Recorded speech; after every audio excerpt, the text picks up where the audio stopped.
17 दिवसात 17 अन्नद्रव्ये या आपल्या विषय सिरीजचा आज आहे दिवस 8वा आणि आज आपण अशा एका दुर्लक्षित सूक्ष्म अन्नद्रव्याबद्दल बोलणार आहोत जो पिकाला सर्वात सूक्ष्म प्रमाणात लागतो, पण त्याशिवाय पिकाचं नत्र व्यवस्थापन शून्य आहे, तो म्हणजे मॉलिब्डेनम.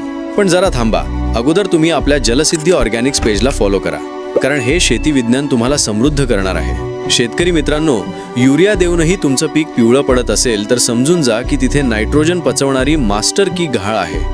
आज आपण मॉलिब्डेनमच्या त्या एन्झायमॅटिक शक्तीवर बोलणार आहोत जी पिकाला प्रोटीन बनवण्यासाठी मदत करते.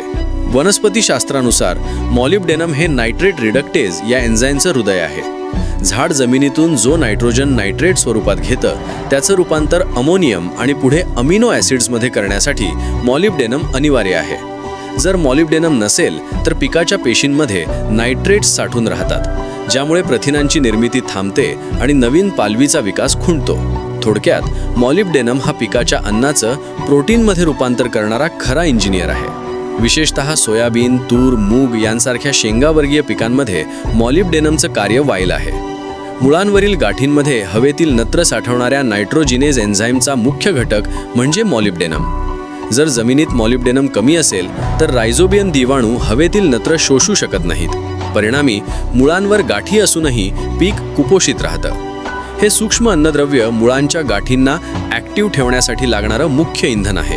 मॉलिब्डेनमच्या अभावामुळे विशेषतः कोबी आणि फ्लावरमध्ये व्हिप्ट टेल हा गंभीर विकार दिसतो, जिथे पानाचा फक्त मध्यभाग म्हणजेच मिड रिब वाढतो आणि पान दोरीसारखं बारीक होतं. विज्ञानाचा अजून एक धक्कादायक मुद्दा म्हणजे बहुतेक सूक्ष्म अन्नद्रव्ये आम्लयुक्त जमिनीत उपलब्ध होतात, पण मॉलिब्डेनम हे एकमेव अन्नद्रव्य आहे ज्याची उपलब्धता हाय पीएच असलेल्या जमिनीत वाढते. म्हणूनच चुनखडीयुक्त जमिनीत याची कमतरता कमी पण लाल किंवा आम्ल जमिनीत जास्त जाणवते. मॉलिब्डेनमचं हे सखोल शास्त्र तुम्हाला याआधी कोणी सांगितलं होतं का? कमेंटमध्ये नक्की सांगा.